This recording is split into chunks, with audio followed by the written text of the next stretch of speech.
Welcome to the first month of the 12 months of hunting land. This is the early part of January. This video is gonna put together a few things that will help you level up your hunting land in the month of January. So I'm gonna jump around a little bit on a few of these topics for leveling up your hunting land. But first, let's start out, like, this is a good time of year to get out on your property, get in places you don't normally go, scout, and try to learn what you can about your property while having your boots on the ground, observing the trees that are out there, the cover you have, if there's still deer hanging on your property, like what are they utilizing this time of year. Maybe there is some heavy deer trails or areas you can see on your property that you can relate back to the late season of hunting, and really just learn as much as you can about your hunting property. It's Minnesota, we're outside of our hunting seasons here. If you're in a state that has hunting seasons here in January, you know, obviously you might still be hunting, but just keep these things in mind as you're going into this new year, trying to make your hunting land better than ever and just get better use and enjoyment off your property. So that first one, just scouting, learning what you can, getting boots on the ground, getting in areas you normally don't get into during the hunting seasons, during summer, you know, all of that work that you do all year round. This is your chance to get in there and just go learn. As you're out there, this is a good thing to like really figure out what are the holes in your property for habitat, for deer travel. Maybe it's even just the hunting ability on your property. Like, is there good access in and out of stands? Should you be moving stuff around? Like, what is really hindering your property? What can be improved? And I can help you with that too, as we go through a bunch of content and videos all through this year. And if you ever have questions, you know, comment and hit me up, and I can help you in those areas on like trying to find the holes on your property. And then I'm just gonna jump down, but it's always good now to maybe even jot those things down. You know, what are your goals for your hunting land, and what you want to get out of it? You know, is there times of the year you want better use out of it for recreation, getting your family out and enjoying the property? What are your goals for hunting? You know, do you want to make the most impact on deer habitat and deer management, or what is that goal for you on your hunting property? And like, start getting that written down and putting some of those things down that you've observed about your property. You know, what are the opportunities? What is a struggle for you on your hunting land? Because that's going to help lay some groundwork in what you can really do and where you implement those improvements on your property throughout the year. So this is really kicking off and kind of laying out your program for just leveling up your property. And I can help with that as well, but it's nice to do that yourself and actually just really get focused on like understanding what those problems are. And a lot of times it's us as hunters are half the problem. So we might be accessing on times we shouldn't. We might be pressuring the land way more than we think we are. And it's really important to get better deer hunting is to really focus on so the deer can't hear you, smell you, or see you. So, and then what I like to do is just tie all of these things back to area. You get that high level view of your property and like what is going on around you, and then it's a nice way to start mapping out the things that you've seen on your property and where your stands are and what you've improved and the plans you want to do to either implement food plots. And like, it's a good tool to use maps to get a good high level view and also recording the things that you've done or want to do. And then when you're out there, this is a good time of year to flag out some of those areas we want to improve.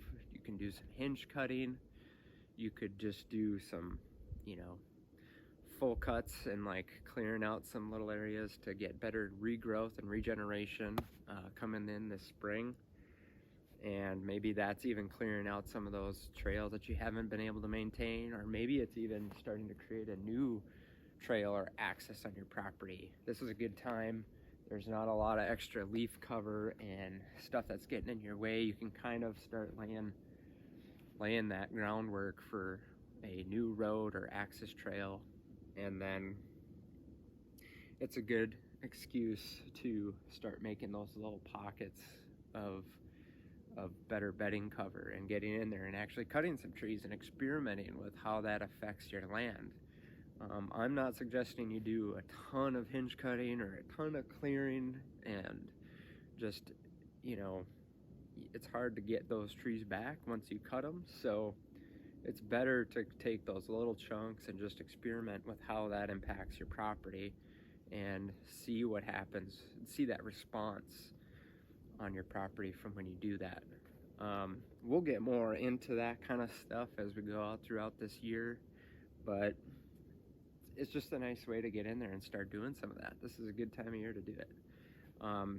It's starting to get pretty cold here in Minnesota, and it has been pretty cold, but some parts of the states you can get in and you're not dealing with lots of snow like we are, but it's just a good way to, if you found that area of opportunity even from this past hunting season, where you can improve that bedding, just try to add some hinge cuts in there, experiment with just flush cutting some trees, and I guarantee you're going to get some sort of response that's going to help bring some woody browse better down to where deer are actually utilizing it. It's going to improve some bedding and cover that's down towards where the deer are, that like shoulder height and down, and that's going to make sure that you're impacting positively. I mean, you're not going to destroy your property if you're doing a little hot spot here and there and doing some hinge cutting or clear cutting.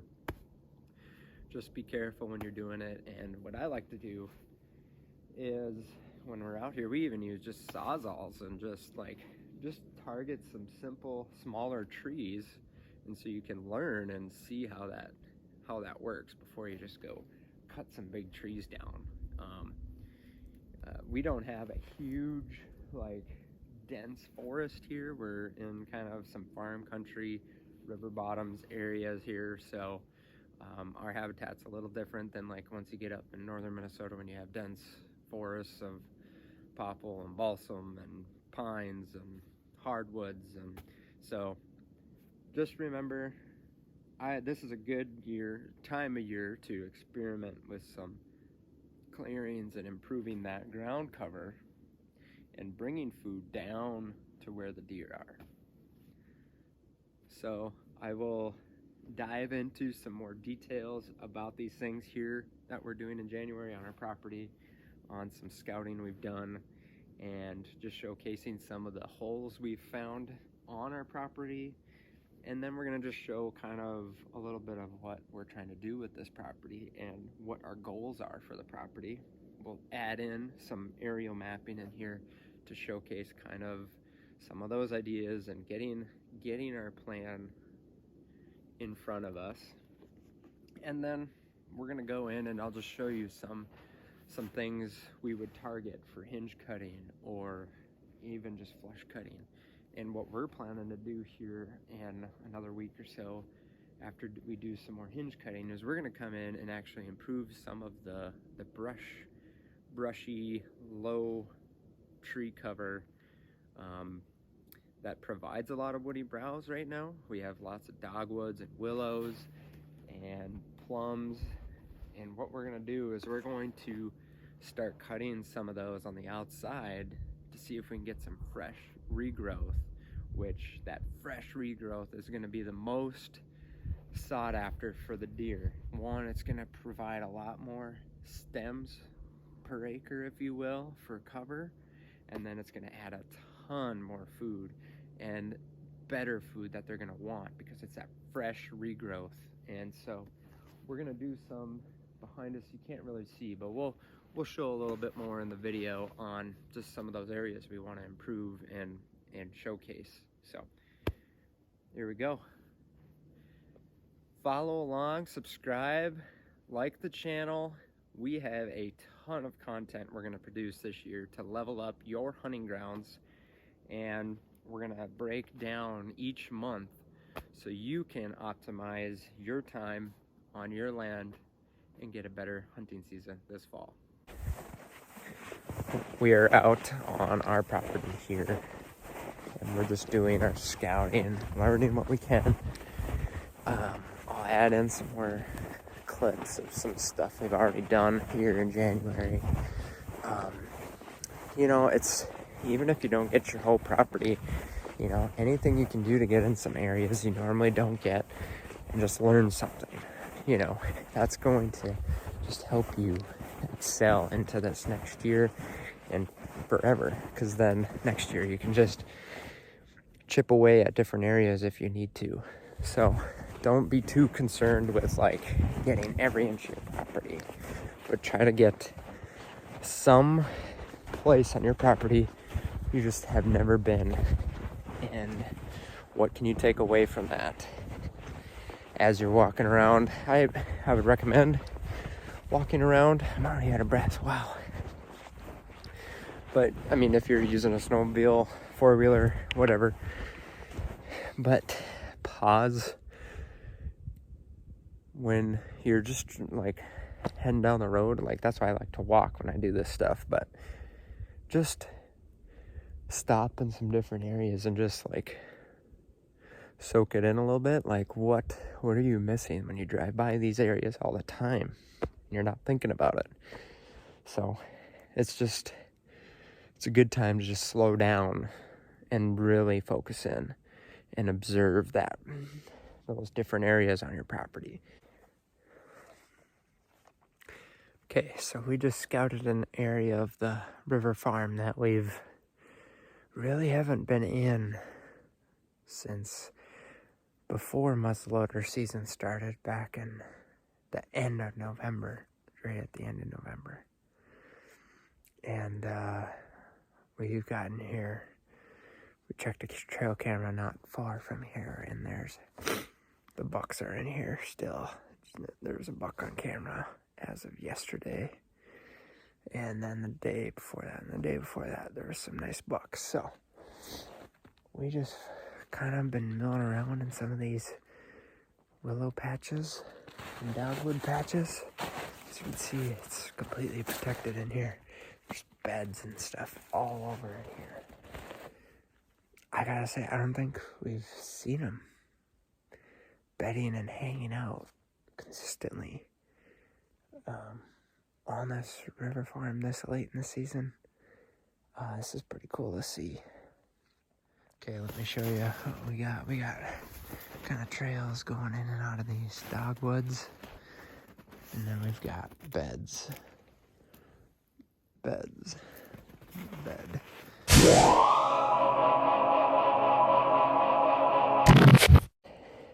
Big thing here on our property is we got lots of holes, tons of them. And a lot of those holes are just access, better cover, and making sure we have lots of high quality food. But the big thing's that access part for us. It's hard to get in because we have so much ag fields around us. To get into the cover where we hunt is very challenging. So that's a big hole. But But there's lots of holes in little segments of this property we can improve on just for the deer habitat. You can see behind us, like, there's some dense spots here at deer height, but really there's not that much. You know, some people will say, yeah, there is food down there and they're eating on buds and stuff, but deer eat, you know, 5% of their body weight every day. So remember that, you know, you need a lot of woody browse, a lot of forage for deer all year round, to sustain on your property. So we want to just always optimize and add more cover and add more food sources, different food sources. You can't just have just a food plot. You got to have those woody browse components, the forbs components on the landscape, because that way deer will spend that much more time on your property, whether that's a 20-acre piece or a 300-acre piece or whatever, you know. So, and the more little hotspots you can do to create those segments of habitat is just gonna better your property. I think there's some big things in here we can improve on these dogwoods. A lot of these dogwoods are old.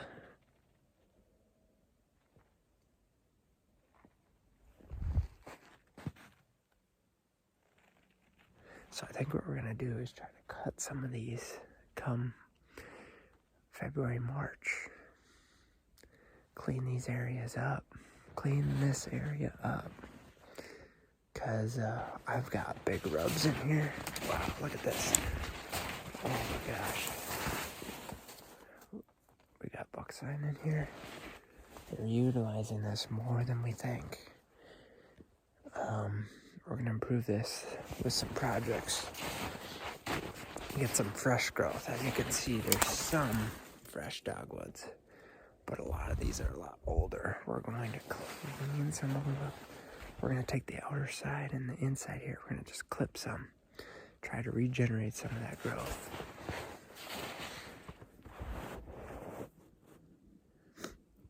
We are walking through and we're seeing some pretty decent trails and some activity, which is good to see. You know, it's getting into January. Normally we don't have a ton of deer hanging out here after deer season. It's not been predominantly known for winter cover. To see some response from over the couple years of work out here, it's nice to see that. I think we're already making those impacts. That's actually helping provide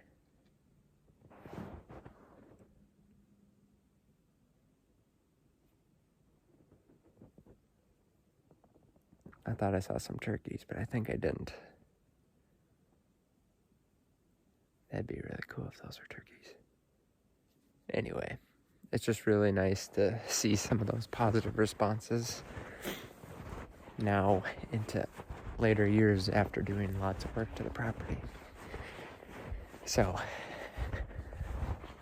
do it. Do the work.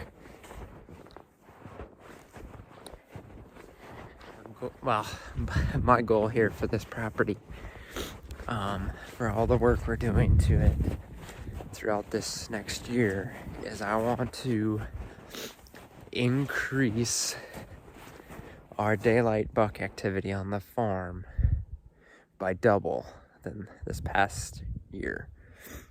And I think a big component to that is going to be a very heavy cover component to that to get it there. Quality food will, but we've always done that. I think, you know, we need to bring the cover and the food closer together, and I think we're gonna see a huge uptick in the daylight buck activity. So that's our goal kind of for this year, as like I have a bunch of trail camera pictures. So that's going to be one way we'll be able to kind of compare. And for you, like creating a a goal for your property. Just, it doesn't necessarily have to be that, but like maybe it's even just seeing more deer, or it doesn't necessarily have to be shooting a deer or anything like that, but I think try to have something that maybe you can like showcase what you resulted in afterwards. So then you can compare that year to year. Just keep that in mind, and hopefully keep that in mind and follow along. We're gonna help you level up your hunting property. I guarantee it. I'm excited. This is gonna be a fun year. So stay tuned. So tying everything back together with mapping is just a nice, useful tool for helping communicate projects and ideas to others, but also like remembering projects that you're doing, or remembering those targeted holes of opportunity. I use Onyx Hunt. It's such a great tool because now you can use it while you're inside at your home, wherever, and then you have all this information then when you go out in the field, and vice versa. So just a good way to have a versatile tool to record stuff you're doing, what you want to do.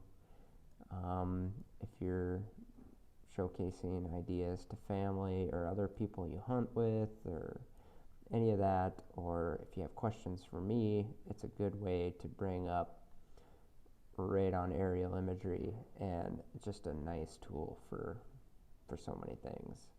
So this is just some crazy idea mapping right here. I mean, I've got thousands and thousands of markups here, but I'm just showing some of the recent things I've been looking at for improvements, and it's a nice way that I can just like put it all down and remember it. And you know, it helps when you start putting that hunting strategy together. More on mapping and other content for sure, and how to use these tools. And all right, back to the field. Now for some of the cover improvements we're going to try doing here in January and then into February too, but one of those improvements is going to be on like different shrubs and lower covered brush that we have on the property, and we're going to try to regenerate some growth to these areas, these pockets, to get better stem count in here, adding more food and having a better cover barrier. So you can see here, it's actually fairly dense this way and this way, but you have a lot more components of cover in there. But you can see in here, you can see right through all of this stuff. So we're going to come in, we're actually going to just snip some of the outside edges of this right down, and just we're going to actually just thin it out and just like actually clip some of these shrubs and trees in here. And what we're trying to do is actually now that regrowth is going to get sent down into the roots and bring out new sprouts in these areas where we've cut. So when you cut down here on this tree, the hope is that you get 1, 2, 3, 4 other sprouts coming out kind of from the base of the tree or from where you did that cut. And one, you're just going to add so much more browse and so many more stems that's going to provide cover. So this is one area we're going to actually try on. A lot of these are plums in here.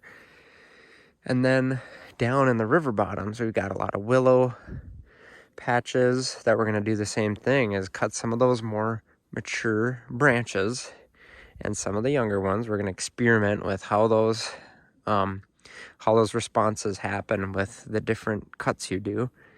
And that's going to help sprout some regeneration of growth, which is going to be more valuable selected browse for the deer, and it's just going to provide more stems. So we're going to do that, and then also on dogwood and stuff that's out there. Maybe experiment with some other varieties as well, but there we go. Another cover improvement we're going to work on here in January is doing some more hinge cutting. Now, this is just an example of a natural hinge cut, if you will. But this tree, actually 3-4 trees behind me, have actually been knocked over because of wind and bent over. And it's bent over a lot of other trees with it.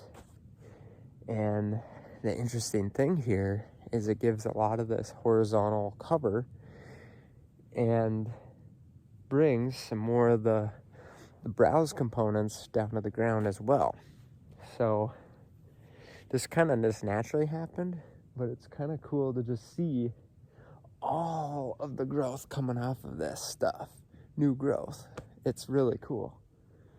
So we never actually cut this, so that's just an example of how it's actually improved, and that was back in last spring. So we're going to try to do a lot of this now in the dormant season, and when regrowth happens back in the spring for trees and everything's greening up, we're going to just pack on the pounds on the ground, and we're going to add those cover components, places they can get away, thermal cover, and it's going to help with access, because now they're going to bed in more specific areas. We can kind of control some of those more dense pockets of cover, so we can help try to avoid those when we're coming in and out hunting. This is maybe just a little bit better view, but you can see just this huge barrier here, which normally would be wide open.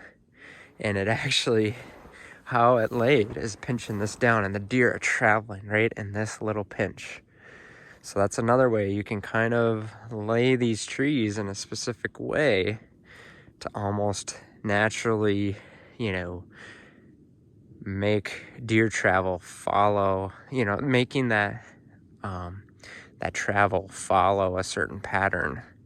One, you can set up stands differently, because deer will have to go around certain areas, better for access, and different sets of wind that you can set up for that. And it's going to pinch down this deer movement in here, because in here we're going to improve this hinge area a little bit. We actually have a stand tucked back in there, so we can access from the farm field down this finger of trees, and you've got trails intersecting from that way, right there, right here, all coming down into here right in front of the stand. And then they're looping up, going everywhere out here. But that is one way, and it's great cover in here. So really, and the stand isn't very high, so that's going to just be a neat little setup that you can implement into that cover improvement. Now, another method of that cover improvement is like one that is going to get the sunlight down to the ground, which is going to spark a lot of other growth in the below the canopy of trees. But you can also do that by just like cutting the tree down, which is just as good sometimes, because you'll get resprouts right on that stump, and you're going to bring a lot more sun right down to the ground, which will spark a lot of new growth, regeneration at the forest floor. So that's what we're going to do with some of these spots, is find some of these trees, open up this canopy, get sunlight down to the ground, and that will provide way more cover down here. That'll just make this way better. It's pretty dense in here, but I think we can improve it just a little bit more, make this really good. So stay tuned as we go do more of that stuff. And if you have questions, let us know. Comment, follow. hit me up. We're here to level up your hunting ground. I'm excited. Time to get on these projects.